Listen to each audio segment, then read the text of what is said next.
Hey everybody, welcome to What the Flicks Countdown to Christmas. I'm Alonso Duralde, that's Dave White, my co-host for the Linoleum Knife Podcast. Today we are discussing the 2008 French import, A Christmas Tale, from director Arnaud Desplechin. Arnaud Desplechin. Thank you very much. And That's why I'm here. Thank you. To say Arnaud Desplechin. It is a vast and sprawling family Christmas movie, but maybe not what you're expecting when you hear Oh, it's not what you're the words expecting. vast and sprawling Christmas movie. It is not what you're expecting. Take a look. Meet Junon, the mother.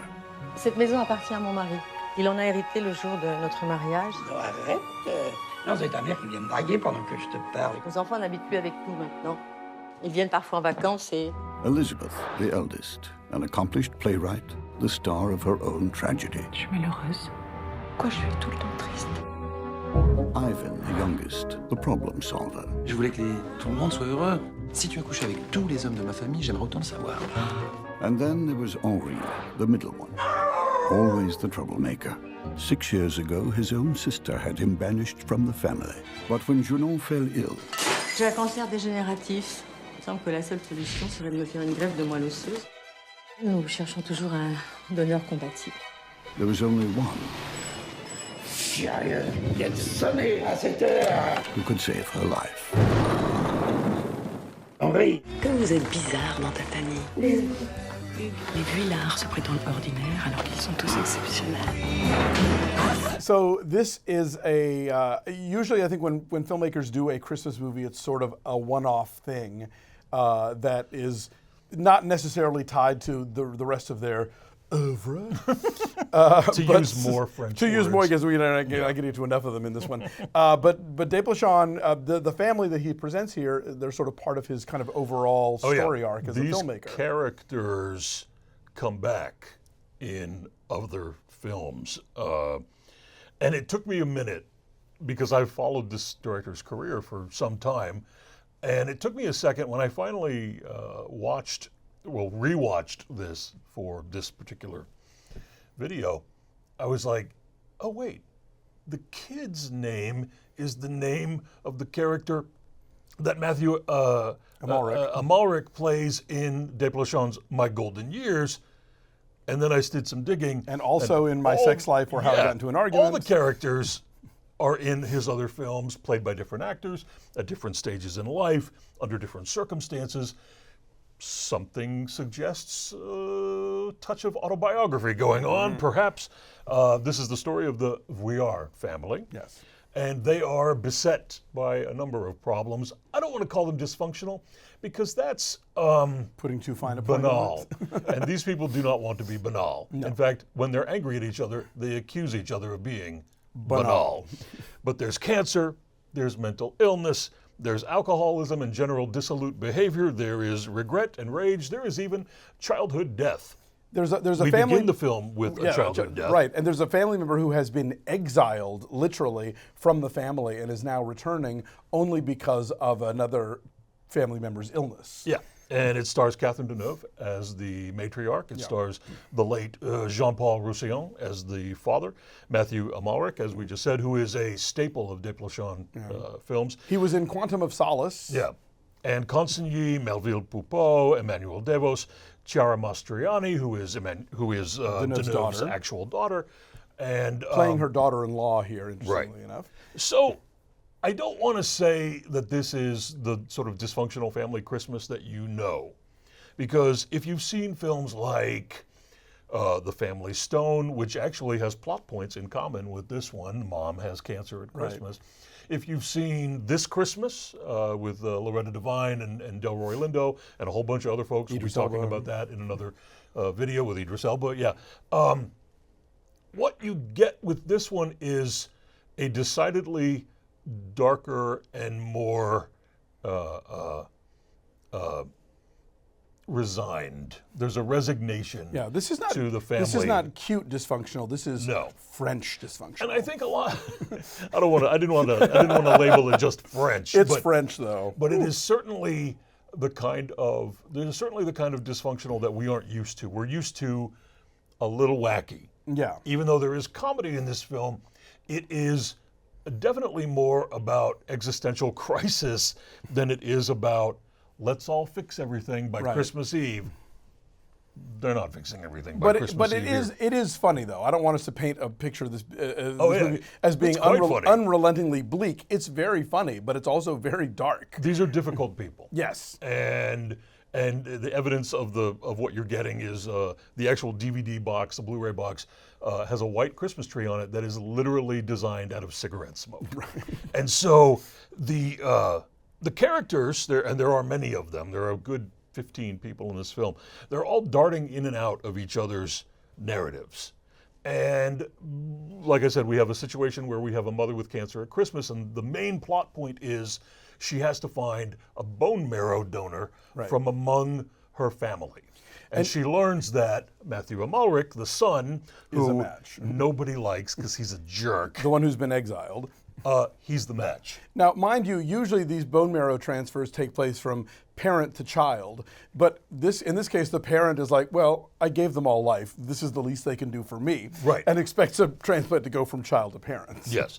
And then you learn just how disaffected and estranged they are from one another on perhaps my favorite scene in the film, where Deneuve and Amalric are sitting in the backyard smoking together.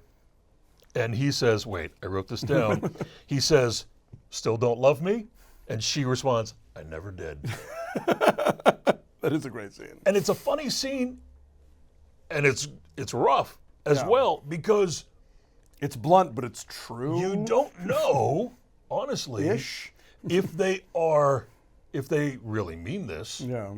Or if that's just their shtick. Or if that's just their bit that they do. Right.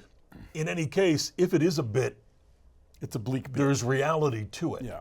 Where they literally have very little feeling for each other and never have. She owns entirely the idea that she might not have been a good mother, that she hasn't been affectionate to her children, and yet at the same time, she expects them to behave like they are dutiful children who will come together at Christmas and be there for the family. One of the things I love about this movie is that every time I watch it, I find myself siding with a different character. So like, I remember the first time I saw it, I felt for Amalric having been exiled from the family, and I thought the sister, who's played by Consigny, was, this monster. And then I watched it again, I was like, no, actually, Consigny, I thought her character made sense and had a valid point. So, it's an interesting movie to see, but then also to revisit, because these characters are so rich and complicated and realistic that it doesn't boil down to the simple, like, well, she's mean and he's nice. Like, there's a lot going on here. And because these are intelligent characters, you get... Oh, yeah, they're the haute bourgeoisie. Super, yeah. So you get references to a lot of different artistic, elements and writers and musicians. But at the same time, like, they will also all gather around to watch the 10 Commandments on TV every year, because that's what you do at the holidays. The other really important thing about this film is that Desplechin is a visual stylist in a way that you would almost consider aggressive. His early films are long takes, deep focus sort of things, but he's got jazzy now. Like, his technique is part of the story. Yeah. There are chapter breaks. Yes. There's multiple characters break the fourth wall and address the camera directly. There's a flashback that's told entirely with shadow puppets. Yeah. There are multiple narrators. There are iris shots that come in and go out, split screens.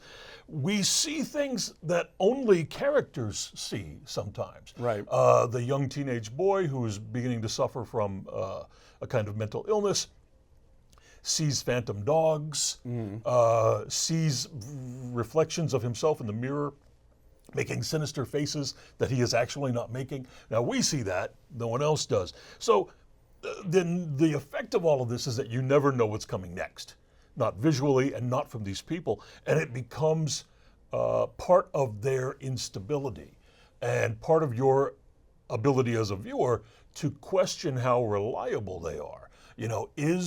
Is Mathieu Amalric's character that big of an a-hole, or are we seeing somebody else's version of him? Are we seeing the sister's version of him?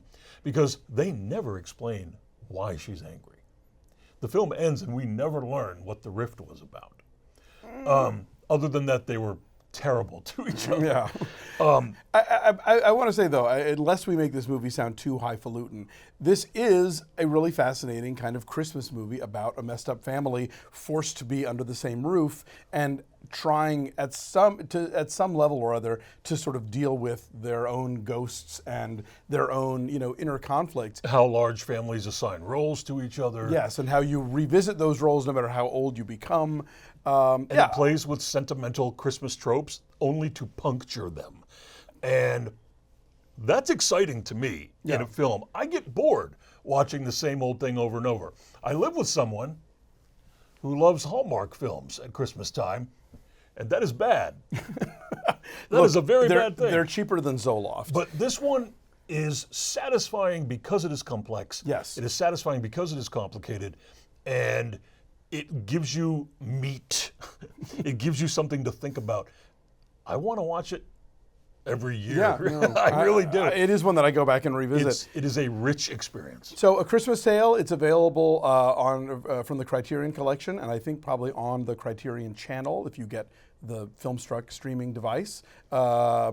And another French movie that's harder to find but similarly fascinating and funny is a comedy called La Bûche, that stars much more comedic. Definitely so. Yes, with Emmanuel Béart and lots of people.